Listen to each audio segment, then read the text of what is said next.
நான் திராவிடத்தின் 2வது தலைமுறை பேசுகின்றேன். 1970களில் தமிழ்நாட்டில் அரசியல் காங்கிரசும் அதற்கு மாற்றாக திராவிட கட்சியான திமுகவும் இருந்தது. காங்கிரஸ் அதிகார வர்க்கத்துக்கும் சனாதனிகளுக்குமான கட்சியாக இருந்தது. திராவிட முன்னேற்றக் கழகம் ஏழை எளிய பாட்டாளி மக்களின் உழைக்கக்கூடிய மக்களின் கட்சியாக வளர்ந்து வந்தது. அக்கட்சி ஊர்கள் தோறும் கஞ்சி தொட்டி திறந்து ஏழை மக்களின் பசியை போக்கியது. திராவிட கொள்கையால் அன்றைய இளைஞர்கள் ஈர்க்கப்பட்டு அவர்களது செலவிலேயே சைக்கிள்களை வாடகைக்கு எடுத்து அதில் கொடிகளையும் கட்டிக்கொண்டு பிரச்சாரத்துக்கு செல்வார்கள். அவர்களே நோட்டீஸும் ஒட்டுவார்கள்.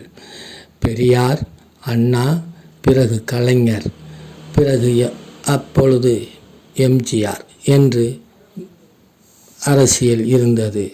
திமுகவில் பிரிந்து எம்ஜிஆர் தனிக்கட்சி தொடங்கினார். இந்த கட்சிக்குள் கலைஞரை திராவிட கொள்கைகளை அழிக்க நினைத்த ஆதிக்க சக்திகளும் சனாதன சக்திகளும் ஒளிந்து கொண்டு அதிவேகமாக செயல்பட்டார்கள்.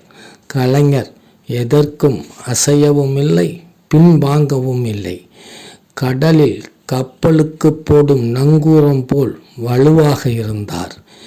எம்ஜிஆர் காலத்தில்தான் கிராமப்புறங்களில் பட்டி தொட்டிகளில் எல்லாம் பாக்கெட் சாராயம் கிடைத்தது.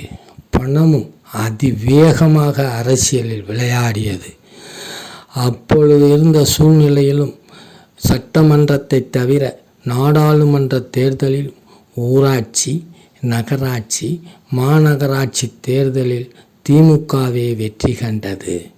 தமிழ்நாட்டில் எம்ஜிஆரை தொடர்ந்து ஜெயலலிதா வந்தார்கள்.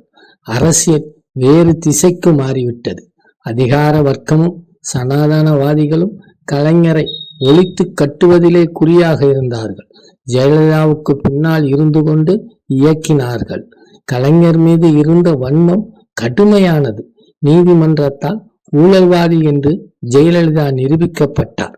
ஆனால் கலைஞர் எந்த நீதிமன்றத்திலும் ஊழல்வாதி என்று நிரூபிக்கப்பட்டவர் இல்லை.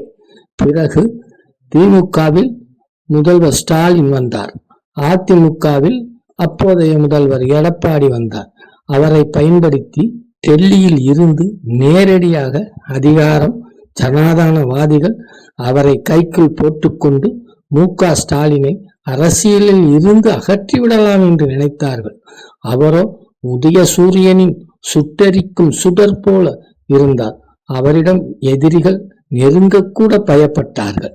கடைசியாக பெரியாரின் கொள்கை மேடையில் அறியப்பட்ட சீமான், அடுத்து நடிகர் விஜய் மற்றும் சாதிய தலைவர்கள் அவர்களையும் ஏவி விட்டு பார்த்தார்கள். அதன் பிறகு கூடவே நிதி, நீதி, தேர்தல் கமிஷனையும் ஏவி விட்டு பார்த்தார்கள்.